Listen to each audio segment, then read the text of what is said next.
La vie chère en République du Congo devient presque normale pour les Congolais. Cette réalité est corsée de plus belle par l'augmentation à la pompe des prix du carburant découlant de la mise en œuvre de l'accord de facilité élargie de crédit conçu par le gouvernement. Face à cette problématique inquiétante, il est lancé le 11 août à Brazzaville une coalition dite contre la vie chère des organisations de la société civile. Objectif, lutter efficacement contre ce système en incitant le gouvernement de la République à prendre des décisions robustes pour réduire les effets néfastes de l'inflation des denrées alimentaires de première nécessité.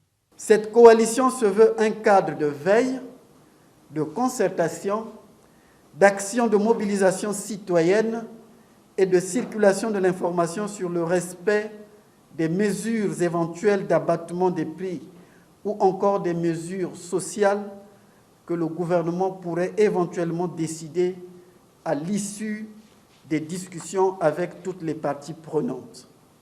Cette coalition doit sa naissance au manque de leadership du gouvernement dans l'application des textes. Les organisations de la société civile travaillant sur la problématique de consommation, de transparence, de transport, des droits humains, de commercialisation, de produits et de l'économie informelle recommandent au pouvoir public et au Fonds monétaire international d'accélérer les travaux de la commission chargée de réaliser l'étude sur l'impact de l'augmentation des prix à la pompe des produits pétroliers et de suspendre le critère lié à la troisième augmentation des prix du carburant. De limiter l'augmentation des prix des produits pétroliers à la pompe au niveau actuel.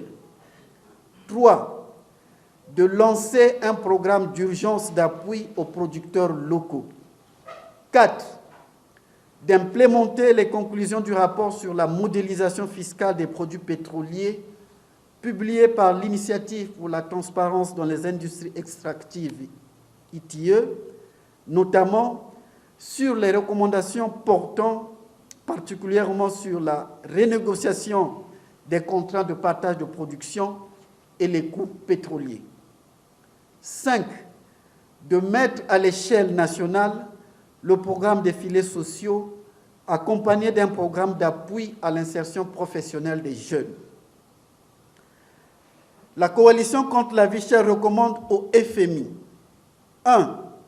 D'accompagner le gouvernement dans l'assistance technique en vue de la renégociation des contrats de partage de production et la gestion des coûts pétroliers. 2.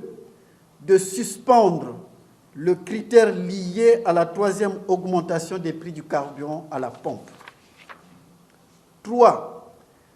De s'assurer de la mise en place par le gouvernement congolais des outils et dispositifs fonctionnels et indépendants dans la lutte contre la corruption.